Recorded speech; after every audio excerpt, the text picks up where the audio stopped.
to me, saying that dogs don't need alphas is like saying that children don't need Parents. parents. Yeah.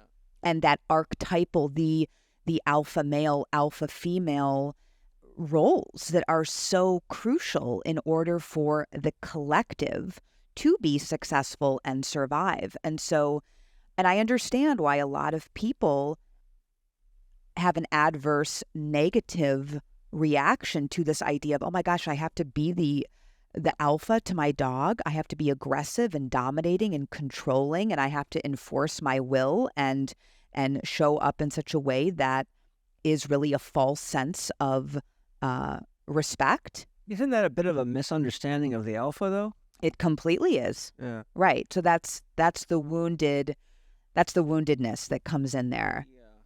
It's almost like their perception of the alpha is like a silverback gorilla that's just totally dominating, or a gangster that just moves in and takes over the territory or whatever. But maybe their alpha concept is coming from watching movies and not really reality. It is, and it's old, it's outdated, and it again is a lot of it is fueled, let's just say, in the dog training industry by a bunch of people that don't understand the true nature, the true essence of the embodied alpha. And because they don't understand the dog, they feel that the only way to get the dog to listen or have a respect for them is to dominate and control and obliterate the spirit.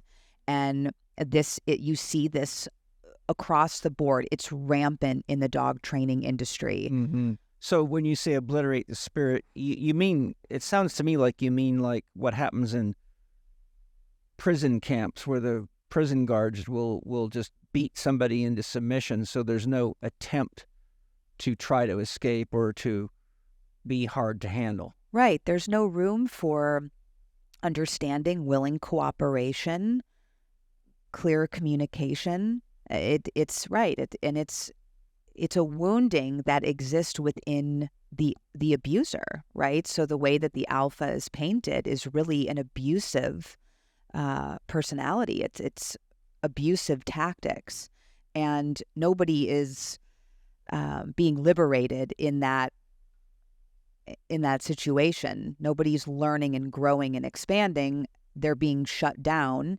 and they're being hurt, really.